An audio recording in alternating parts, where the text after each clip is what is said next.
दोस्तों, आज हम आए हैं बाराबंकी ज़िला के देवकहा गांव में। और पीछे देख रहे हैं, ये जंगल है, बहुत घना जंगल है। इस जंगल में एक संत की कुटी है। हमको पता लगा कि इस देवकहा गांव में एक संत जी रह रहे हैं जो रामानंदी संत हैं। तो हमारे अंदर से इच्छा हुई कि हम महाराज जी से मिलते हैं। तो हम महाराज जी की कुटिया की तरफ चलते हैं, आपको दिखाएंगे, कुछ महाराज जी से चर्चा करेंगे, ज्ञान अर्जित करेंगे। और हम तो श्रवण करेंगे, हम आपको भी सुनाएंगे। तो हम चलते हैं महाराज जी की कुटिया की ओर। संत लोग हमेशा जो है उनको जंगल ही पसंद आता है। और जंगल पसंद आने का कारण है एकांत वासा। कहते हैं एकांत वासा और झलिया न झांसा। क्योंकि जंगलों में जो गांव क्षेत्र के रहने वाले वहाँ लोग नहीं आते हैं। क्योंकि अगर गांव के लोग आकर के बैठेंगे, अपनी चर्चा वो करेंगे, तो पूजा में बाधा पैदा होती है। तो पूजा में किसी प्रकार का विघ्न न हो, इसकी वजह से जो है संत लोग जंगल को ही चुनते हैं। और ये जो है, ये गांव के बाहर ही जंगल है। ये महाराज जी की कुटी है और यहाँ पर चारा मशीन लगी हुई है। लगता है महाराज जी ने कुछ जानवर भी रखे हुए हैं।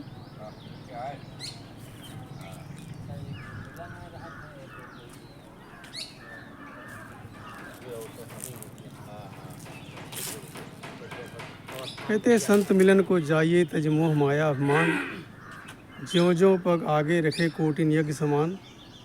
तो महाराज जी तो खड़े हुए हैं और हम जाकर के उन्हीं से चर्चा करेंगे और कुछ ज्ञान अर्जित करेंगे।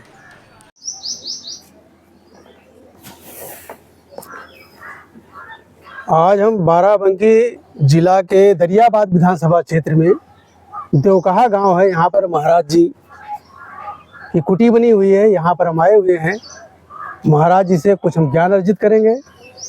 तो सबसे पहले महाराज जी के चरणों में कोटि कोटि नमन। महाराज जी, आपका शुभ नाम जानना चाहते हैं। हमारा शुभ नाम है रामकृष्ण दास। रामकृष्ण दास जी।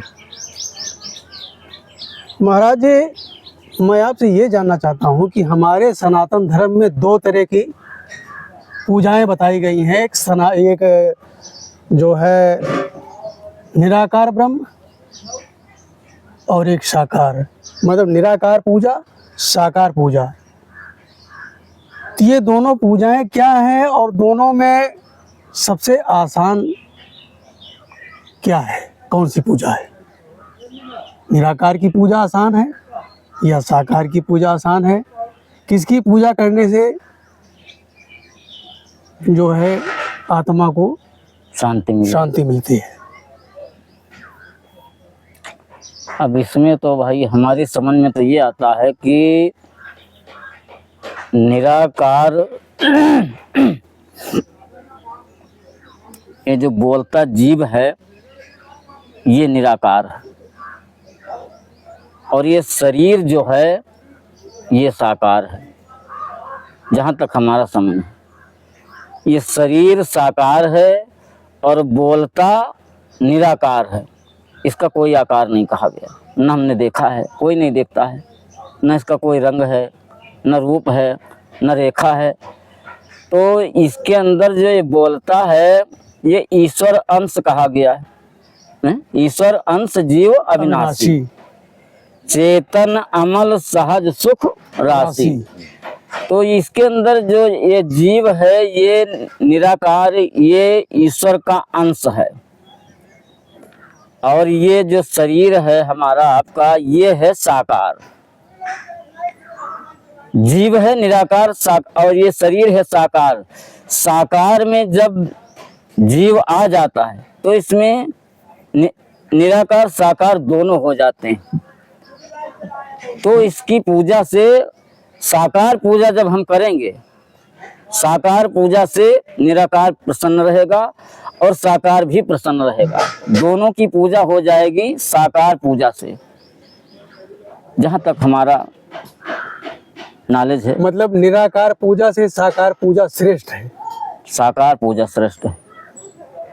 निराकार आप आए हैं, आपका शरीर सा आया है, आपको यहाँ हमने एक गिलास जो भी जल दिया है, आप अपने हाथ से उठाकर ये साकार है, ये शरीर साकार है और हमने पा लिया है, आनंद लिया है और अच्छा लगा, मीठा लगा, खट्टा लगा, कड़वा लगा, जैसा लगा।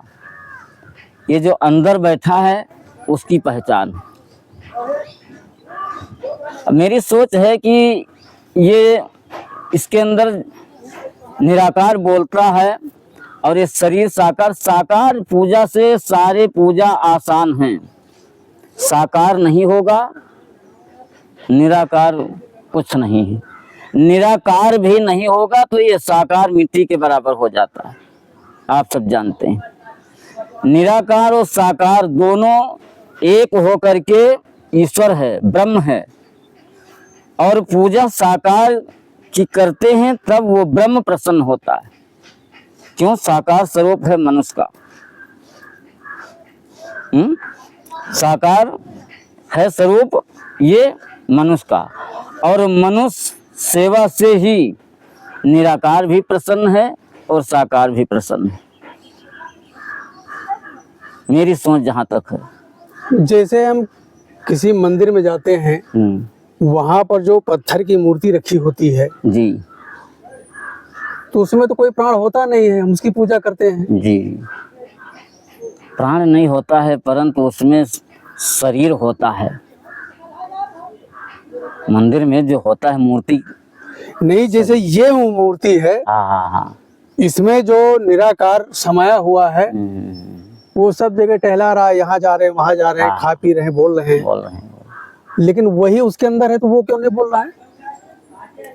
अब वो हम सब मंत्र के द्वारा उसके अंदर प्रवेश करते हैं। यही कंफ्यूजन महाराज जी पैदा हो जाता है जी, कि हम अभी यही सवाल कई बार उठता है कि भाई अगर वहां पर भगवान है, हाँ, अयोध्या में राम मंदिर में जब भगवान थे, वहां पर जब वो मंदिर तोड़ा गया तब मूर्तियां क्यों नहीं बोली? तो इसका मतलब उसमें कुछ नहीं था? नहीं, ऐसा नहीं है, परंतु वो छिपा हुआ है, उसका अवसर अभी बोलने का नहीं है, इसलिए नहीं बोल रहा है। और वो अंदर से गुप्त रूप से धीरे धीरे काम सब कर रहा है। वो प्रत्यक्ष नहीं बोल रहा है, बाकी काम वो सब कर रहा है। मंदिर तोड़ने का काम, मंदिर बनाने का काम सब वही कर रहा है, कोई दूसरा नहीं कर रहा है। उसकी प्रेरणा से ही हम जो करते हैं, उसकी प्रेरणा से करते हैं। इसके अंदर जो बैठा है, जो प्रेरणा करता है, वही करते हैं। उसी की प्रेरणा से हम पाप भी करते हैं। उसी की प्रेरणा से पाप पुण्य, और क्या है। तो अगर उसकी प्रेरणा से हम पाप करते हैं तो वो पाप का भागीदार वो बनेगा, हम क्यों बन रहे हैं? यही तो है। नहीं, हम करेंगे, ये शरीर से प्रेरणा उसकी है, करेंगे हम। भाई देखिए, इसमें मन दो प्रकार के हैं, दो मन हैं। एक मन अच्छी रास्ता बताता है, एक मन गलत रास्ता बताता है। बताता कि नहीं? ऐसा होता है। तो अब जो गलत रास्ता बताता है, अच्छी रास्ता बताता है तो उसकी प्रेरणा है। गलत रास्ता बताता है, ये दूसरे की प्रेरणा है। तो अब पाप पुण्य का भागी तो हम जो शरीर से करेंगे वो शरीर भोगेगा। वही कहते हैं, जो पातक काया से होई, बिन भोगे छूटे ना कोई।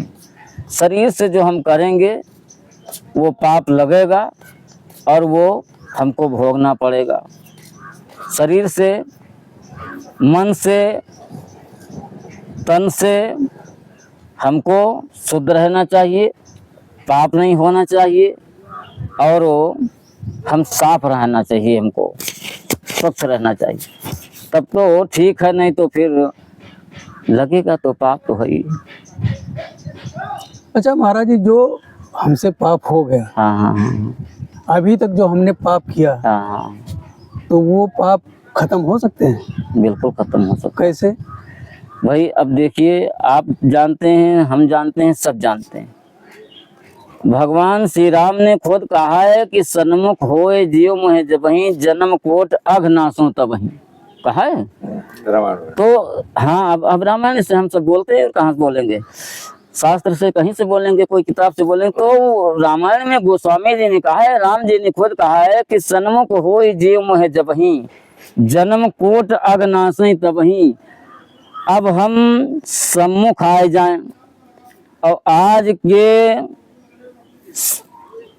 युग में भगवान हैं संत, उनके हम सम्मुख जाए करके अपना इष्ट मान करके, जैसे गुरु है, गुरु का अपना इष्ट मानते हैं, संत है उसका अपना इष्ट मानते हैं, उसके सामने हम जाए करके यदि उसी दिन से हम संकल्प कर लें मन में कि आज से हम कोई गंदा काम नहीं करेंगे, हैं?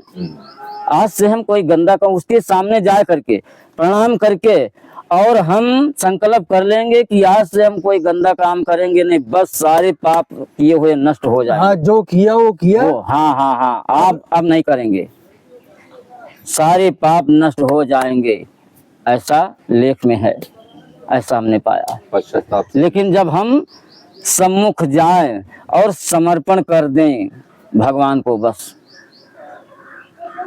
और पहले भी और आज भी भगवान संत होते हैं। पहले एक चौपाई में बतावें, विश्वामित्र जी महाराज जनकपुर से विवाह करा करके राम जी का लाए और अयोध्या में आए रहे थोड़े दिन, उसके बाद सब चलने लगे तो राम जी, विश्वामित्र जी भी सोचे कि अब हम चलेंगे, अलग हटो, विश्वामित्र जी ने सोचा अब हम चलेंगे, तो दशरथ महाराज से विदा मांगा, भाई जिसके यहाँ रहो उसके यहाँ कहना पड़ता है। तो फिर उन्होंने विदा मांगी, तो मांगत विदा राव अनुरागे, कितना सुंदर भाव है।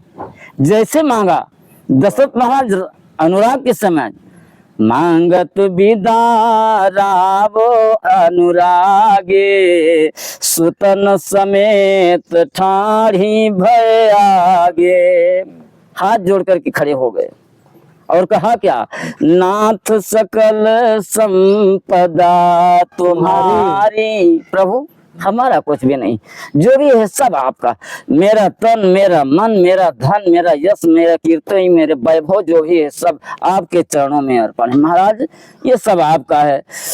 तो महाराज, नाथ सकल संपदा तुम्हारी, मैं सेवक समेत सुत नारी, करे वो सदा लरी कन पर छोहू, करे वो सदा लरी कन पर छोहू, दर्शन देते रहे वो मुनि मोहू, दर्शन देते रहे वो मुनि मोहू। यह चौपाई संकेत करती है कि संत भगवान थे। नाथ किसको कहा जाता है? नाथ सकल संपदा तुम्हारी। तो जब हम संत को भगवान के भाव में मान करके उसके शरण में जाएंगे और आज से हम संकल्प कर लेंगे कि आज से हम कोई नहीं गलत काम करेंगे, कदम नहीं उठाएंगे, तो महाराज भैया उस दिन से जो किए हुए पाप हैं उसी दिन जल करके, क्यों, संत दरस जिमो पातक टरई, सीधे बता दिया गया। तो हमारा जहाँ तक सोच है कि जब हम सम्मुख, हमारे वाक्य नहीं है, गोस्वामी जी के वाक्य नहीं है, गोस्वामी जी की लेखन है, रचना है उनकी, ये राम जी के वाक्य हैं। तो फिर जब हम सम्मुख जाएंगे तो भाई अब रामायण के हिसाब से सत्संग के हिसाब से, संतों के मतों के हिसाब से, तो पाप तो नष्ट हो जाएगा। और क्या। और अयोध्या में सरजू में नहाने से, यहाँ भी राम जी ने कह दिया, दुनिया भर के तप, वैराग्य, जप, जोग, सिद्धि, ये कुछ करने की आवश्यकता नहीं है। आपने पढ़ा होगा, राम जी ने कहा है कि जन्म भूमो मम पुरी सुहावन, उत्तर दिश बह सरजू पावन, जाम जन ते विनय प्रयासा, मम समीप नर पावही बासा। जुकाम का साया है तो थोड़ा आनंद नहीं आ रहा है, खरखरा जाते। तो जा मज्जन ते विनय प्रयासा, मम समीप नर पावही बासा। भगवान ने कहा है तो हम मज्जन मात्र से, सर्जन मज्जन मात्र से भगवान के समीप बैठने का अधिकारी हो जाएंगे, और भगवान के समीप बैठने की जगह मिल जाएगी तो हमको क्या करना है जब तक करने का, वैकुंठ तो हो गया, और क्या चाहिए। हुआ कि नहीं? चौपाई के माध्यम से, रामायण के माध्यम से। लेकिन हाँ, वहाँ भी नहाने का तरीका है, विधि है। हम अपने शरीर से शुद्ध हो करके, यही बात मैं भी कहने वाला और कि जैसे मन से शुद्ध हो करके हम जब स्नान करेंगे, शरीर, तन, मन सब शुद्ध हो करके स्नान करेंगे, तब तो ऐसा असंभव है। यही बात मैं भी कहने वाला था। एक संत हैं, अब नाम मैं उनका नहीं लूंगा क्योंकि बहुत दूर तक नाम जाएगा। हाँ। उन्होंने बोला कि प्रयाग में जो मर गए ना, उनको सीधा मोक्ष मिल गया। अरे इस गदर में जो मर गए उनको मोक्ष मिल गया। तो क्या उनको मोक्ष मिला? ना ना ना ना भाई, ये अकाल मृत्यु हुई, और अकाल मृत्यु वाले को मोक्ष हो संभव नहीं है भाई। उन्होंने स्नान करते समय थोड़े मरे, भगदड़ में मरे। हाँ, ये है तीर्थ का प्रभाव, तीर्थ का प्रभाव होता है। तीर्थ का प्रभाव है तो मोक्ष तो नहीं कहा जा सकता है कतई, लेकिन उनका होगा कुछ जरूर। हाँ, कुछ सदगति मिलेगी। हाँ, कुछ सदगति, छूट मिल जाएगी, कुछ छूट मिल जाएगी। उनको जो चाहिए वो नहीं मिलेगा। हाँ, और वो भी नहीं मिलेगा, क्योंकि जहाँ पर एक नियम बनाया गया है, जहाँ एक संयम बनाया गया। हमने देखा इतना ठंडक था, और सब गंगा के, सरजू के किनारे, गंगा के किनारे किनारे सब मैदान में लेट गए। हम 3 बजे रात में नहाएंगे, हैं? और जबकि वहाँ रोका गया है कि नहीं, सुबह स्नान 5 बजे से होगा, तो तू 3 बजे का है मतलब नहा रहे हो। सब मैदान में लेट रहे। काफी भीड़, हम भी रहे वहाँ, लेकिन भीड़ देख करके, इतना भयंकर भीड़ देख करके हमने सोचा कि हम वहाँ नहीं जाएंगे, त्रिवेणी में नहीं जाएंगे। यहाँ बगल में गंगा है, घाट बनाया गया नहाने के लिए, हम यही नहाएंगे। वही नहाया हमने, वहाँ नहीं गए। ये सब अपना अपना सोच होता है। अच्छा, जिसके बाहुबल है, नहीं हम उसी में नहाएंगे, बस यही गड़बड़ है, हम वहीं जाएंगे, बस यही गड़बड़। तो अहंकार, ये अहंकार आ गया, वही गड़बड़ हुआ, वही गड़बड़ है, वही पाप है, और वो पाप लेकर के धंस जाता है। और उसका आहारी अहंकार है। आहारी है अहंकार। भगवान का नाम है गर्भहारी, उनका एक नाम गर्भहारी है। हरि के 1000 नाम, पता नहीं कैसे कहा गया, हरि के 1000 नाम, और केशव के करोड़ नाम, पद्म नाम विष्णु के। तो ये है कि उसका आहार ही है। तो हम तीर्थ जाएं अथवा संत के पास। अभी आपने बोला है, संत मिलन को जाइए तज माया अभिमान, ज्यों त्यों पग आगे परें कोटिन यज्ञ समान। तो जहाँ कहीं भी जाएं, जहाँ हमको कड़क होना चाहिए वहाँ कड़क रहें, और जहाँ हमको नरम भाव से रहना चाहिए तो तन मन से भगवान का है, हमारे अंदर भगवान है। भगवान का ये भाव थोड़े है कि हम अपने बल में किसी को दबाते चलें। अच्छा महाराज, एक चीज और मैं पूछना चाहूंगा हम्म, कि जैसे श्री रामचरितमानस है, जी। इसका हम नित्य पाठ करें हम्म, तो क्या इससे मुक्ति मिल सकती बिल्कुल बिल्कुल, इसमें शक नहीं है कि मुक्ति न मिले। है? लेकिन इसी में लिखा है कि गुरु बिन भाव नहीं तरे न कोई। हाँ तो ये तो है, ये गुरु जब तक नहीं करे पाठ करने से कोई मतलब नहीं, उसका कोई मतलब है, साक्षी नहीं है, ओ साक्षी नहीं है। पाठ करोगे बिना गुरु के तो साक्षी कौन होगा? जैसे गवाही देने वाला होता है, मुकदमा फंसता है तो गवाही पर मुकदमा छोड़ता है, हैं? और तो गवाही देने वाला कोई है ये नहीं, गुरु होता है गवाही देने वाला। आपने कहा है कि गुरु बिन भव ने तरे न कोई, जो बिरंज शंकर शंकर और ब्रह्मा और सबने किया है तो हम नहीं करेंगे। एक नियम आया है, एक रीति आई है, रिवाज आया है, नियम आया है, उस नियम को हम नहीं पालन करेंगे। ये मानव शरीर के लिए है, मानव के लिए है, मानव में हम आए, आप आए सब, और जो मानव का नियम है उसने उसको हमने किया नहीं, तो फिर कैसे?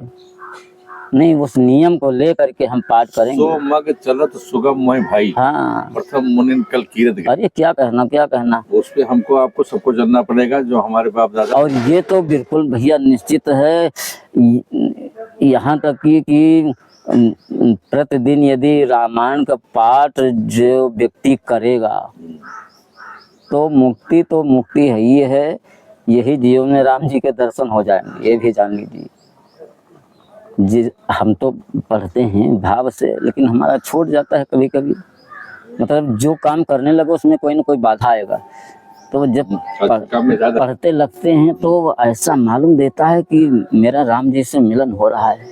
हाँ, ये भाव से पढ़ना है। भाव जब हृदय के अंदर आएगा, भाव से खोजे जो प्राणी। हाँ, तो हमको तो ये प्रतीत होता है कि मेरा राम जी से मिलन हो रहा है, और ऐसा लगता है कि अब हम क्या बताएं। एक बार हम ब्रज की परिक्रमा करने गए, ब्रज भूमि का, तो वहाँ परिक्रमा न कर करके अंदर अंदर हम घूमने लगे। परिक्रमा बाहर से होती है, हम अंदर अंदर घूमने लगे। तो हमने कहा पहले अंदर हम देख लें, दर्शन कर लें।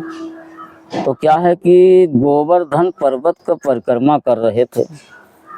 एक रास्ते में मंदिर था, उसमें प्रतिदिन रामायण, हर साइड रामायण हुआ करती थी। हमको क्या मालूम, लेकिन रामायण होता ही, उसमें चले गए बगैर पूछे जाचे, घुस गए उसमें। घुस गए तो वहाँ जो महात्मा मिले, उनसे दंडवत प्रणाम किया। उन्होंने कहा महाराज आइए पंगत करेंगे। तो हमने कहा पंगत तो करेंगे भाई, चल रहे हैं तो, लेकिन पहले हमको यहाँ आसन लगाने को मिलेगा। बोले हाँ मिलेगा। तो हम कहते हैं हमारा आसन लगवाइए। तो फिर ले करके गए, आसन लगवाए। तो हमने कहा लेकिन 2-3 दिन रहूँगा, 4 दिन। तो बोले कोई बात नहीं। तो रहे तो उसमें नित्य रामायण होती थी। एक आदमी बैठ करके 2.5 घंटे बोलता था, 2.5 से 3 तक एक ही आदमी। और वो बैठ जा दूसरा, वो हट जा दूसरा, और एक दूसरे दिन रामायण समाप्त होती थी, फिर बैठ जाती थी, समाप्त होती फिर बैठ जाती, मतलब नित्य होती। उसमें हम गए। अच्छा, हमको अच्छा लगा, रामायण पढ़ने का शौकीन थे। हमने वहाँ पूछा भाई हमको भी पढ़ने का मिलेगा? तो बोले यहाँ सबका नाम लिखा है, सब पैसा लेते हैं, सब पैसे पर हैं, तो सबका नाम लिखा है, अपना अपना समय पर और पढ़ लेते हो रामायण? हमने कहा हाँ पढ़ लेते हैं, और हमारा मन चाहता है रामायण पढ़ें। तो बोले किसी का टाइम देखो, मांगना पड़ेगा। तो हम कहे हम तो जानते नहीं, आप किसी से दिवा दीजिए। तो एक से बोले महात्मा से, तो बोले, वो बोला कि हमारा 3 बजे सुबह का टाइम है, हम टाइम दे सकते हैं, लेकिन 3 बजे आप नहा धो करके तैयार हो जाओ आज। तो हमने कहा ठीक है। वो 3 बजे वाला टाइम हमने ले लिया, और वो नहा धो करके 3 बजे पहले से तैयार होकर के, फिर चंदन तिलक करके, थोड़ा सा माला करके और तैयार हो गए। 3 बजे बैठ गए वहाँ पर। और वो 30 समय प्रसंग था रामायण में कि भरत जी ननिहाल से अयोध्या आ रहे थे। बड़ा दुख का प्रसंग है, बड़ा गंभीर भाव का प्रसंग है। तो भरत जी ननिहाल से आ रहे हैं, संदेश आ गया है यहाँ से, तो वो भाव वो प्रसंग हम पढ़ रहे थे। अच्छा, वहाँ के जो महाराज जी जो महंत हैं वो बड़ा आश्रम बने बढ़िया, लेकिन वो मचान बनाए हुए कई सालों से मचान के खाले नहीं उतरे, ऊपरे बैठे रहते, वहीं भजन करा करते थे। तो जब उस दिन हम रामायण पढ़े तो वो बुलाए अपने चेलों को, बोले आज कोई नया महात्मा रामायण पढ़ रहा है? बोले हाँ महाराज नया पढ़ रहा है।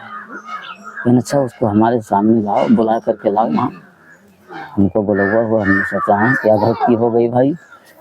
तो हालांकि मंच के ऊपर कोई दूसरा नहीं जाता था, उनके वैसे भगत जाते थे। तो गए मंच के ऊपर, प्रणाम किया,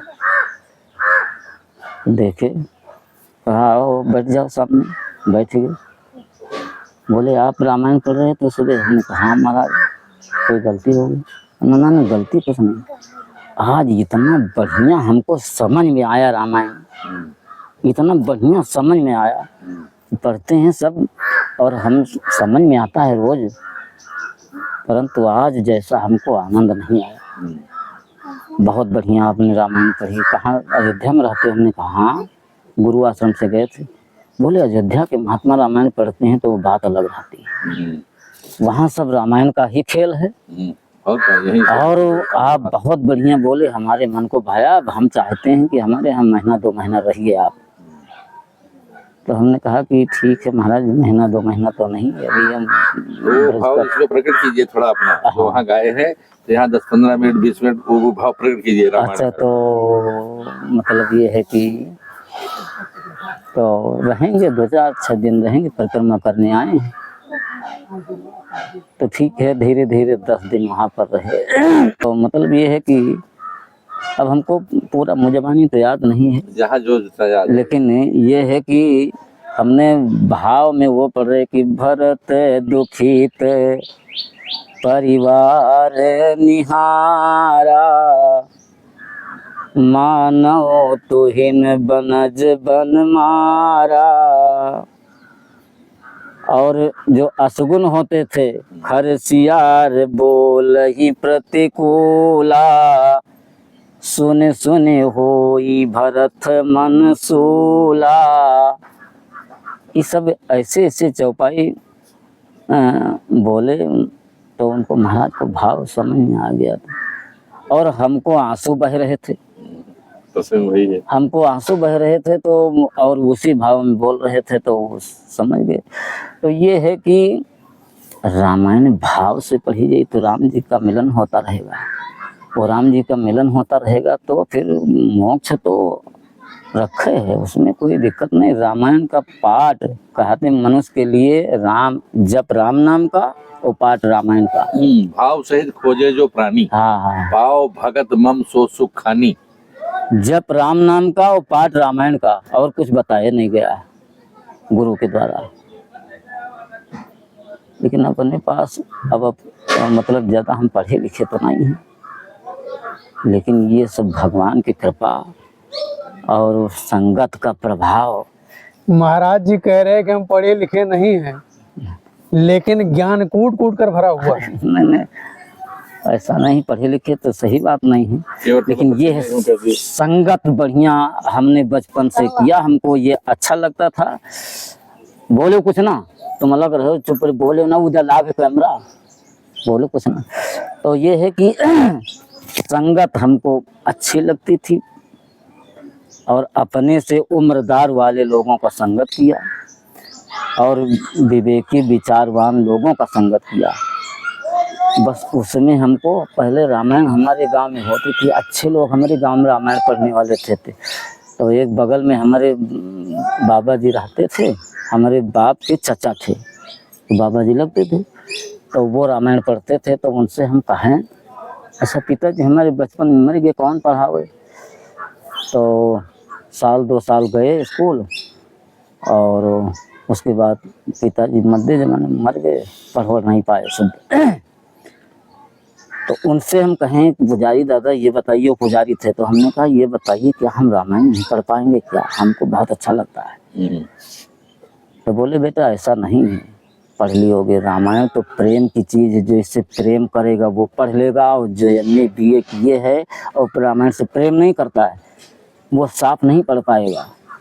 वो पढ़ेगा तो क्योंकि पढ़ा है तो पढ़ेगा, लेकिन वो साफ नहीं पढ़ पाएगा। और जो इससे प्रेम करेगा, ये प्रेम की चीज़ है, उसके अंदर रामायण बैठ जाएगी। वास्तव में आप लोगों की कृपा हुई, हमने प्रेम किया उससे, तो प्रेम किया तो जो पढ़ने वाले हैं वो लोग हमारी इज्जत बाद में करने लगे। नहीं, आपको रामायण बहुत अच्छा था, आपने रामायण पढ़ा और रामायण का जो रस है वो भी निकाल लिया। हम लोग केवल पढ़ते रह गए। अच्छा महाराज, ये थोड़ा ये हमें बताएं, आप कितने भाई हैं? 3 भाई हैं। 3 भाई हैं। हाँ। सबसे बड़े? सबसे बड़े मैं ही हूँ। तो आपके ऊपर तो घर की सारी जिम्मेदारी थी, हाँ, तो आप ये भेष क्यों धारण कर लिया? जिम्मेदारी थी हमारे ऊपर, परंतु ये है कि जब तक हमारी जिम्मेदारी थी, जब तक हमारे मतलब है पूरे जिम्मेदार हम ही थे। लेकिन जब तक जिम्मेदार भी थे और भगवान से प्रेम था तो जिम्मेदारी झोंक देते थे बाहर में। जिस दिन हमको कहीं जाना होता था, कहीं अच्छी जगह में, काम बने चाहे बिगड़े, शादी नहीं की? ना, मेरे से कोई लेना देना। ओ महाराज, शादी नहीं किया। 2 भाई, मंझले वाले भाई की शादी करने के बाद, मंझले वाले भाई की शादी करने के बाद मैं अयोध्या चला गया। हमने कहा हमने तुम्हारी शादी कर दिया है, हमने अब पिता बन करके, जैसे बन करके, छोटे भाई की रहेगी शादी तुम करो, अब हम अयोध्या जा रहे हैं, बनाओ चाहे बिगाड़ो। जब आप इस भेष में आए हैं, जब से हाँ। आपके पिताजी के सामने से आए हैं? नहीं, पिताजी हमारे मर गए 80 में। 80 में मरे, तब हमारी अवस्था थी 12-13 साल। बचपना ही था। हाँ, बचपन था। तो ये है कि वो 80 में मरे, तो हमारा बचपन था। और ये 2 भाई छोटे छोटे थे, कन्या में एक पैर से, एक ठाढ़े से चल रहा था, एक मतलब है गोदी में था माता जी के, छोटा वाला। तो वो तो निभा लिए, और जब उनकी शादी हो गई मंझले वाले से, तो हमने कहा अब देखो तुम अपना, तुम्हारी शादी हो गई और अब देखो माता जी को देखो, और इसकी शादी तुमको करना, ये भी देखे रहे। उसके बाद हम चले गए अयोध्या गुरु के शरण में, और वहाँ हमको अच्छा लगा। सरयू स्नान करते थे, कनक बिहारी भगवान के दर्शन प्रतिदिन वहाँ रहता था, तो कनक बिहारी भगवान के दर्शन प्रतिदिन जाते थे। गुरु महाराज कहें कि अरे तुम रोज़ चले जाते हो, यहाँ 4-5 गाय पाले थे। तो लेकिन हम ये मन में भाव रखते थे कि जब हमको जाने का 3 बजे का जाने का समय हो जाता, 3 बजे गऊओं को स्नान वान साफ करके, पानी चारा दे करके, बांध करके और सब काम फिट करके तब हम जाते थे। गुरु की सेवा मतलब पूर्ण। हाँ, तब हम जाते थे और कनक बिहारी भगवान के दर्शन करके पीछे चले जाते। पीछे प्रतिदिन राम कथा होती थी। अच्छा। प्रतिदिन राम कथा होती थी, तो वहाँ हमको बहुत अच्छा लगता था। वहीं बैठ जाते थे जा करके कनक बिहारी भगवान के दर्शन करते। अच्छा, वहाँ की बात बताऊँ कि वहाँ जब बैठे महीना 2 महीना बीते, हमको बड़ा अच्छा लगे। महात्मा बोले बहुत ऐसा, एक रामकृष्ण दास जी थे हमारे नवरात्रि, बड़ा सुंदर भाव से बोलते थे और खूब रामायण कंठस्थ था उनको। तो और हमको इतना कंठस्थ नहीं था, लेकिन अब मन में आया एक दिन कि हम भी बोले, तो वहाँ के बोले महाराज से बोले भी हमको भी मिल सकता है बोलने को। बोले बोल लेते हो? हमने कहा ज़्यादा तो हमको याद नहीं है, लेकिन 4-6 चौपाइयाँ मालूम है। तो कहीं अच्छा, जितना मालूम होगा उतना बोल देना, उसके बाद चले आना, कोई बात नहीं है। हम रहेंगे तब, और हम नहीं रहेंगे तो मत बैठना, कोई कह देगा कुछ। तो हमने कहा महाराज आइएगा, हमारा मन चाहता। तो वो आ करके बैठे, और तो व्यास जी से बोले कि भाई ये महात्मा है, ये भी बोलना चाहते हैं। तो कहीं आइए, तो बैठे। तो हमको कुछ नहीं मालूम था, फुलवारी लीला तो थोड़ा मालूम था। वो आज भी याद है तो बोलो आप उसमें। तो थोड़ा सा मालूम था, तो उसी को जो है हमने बोल दिए।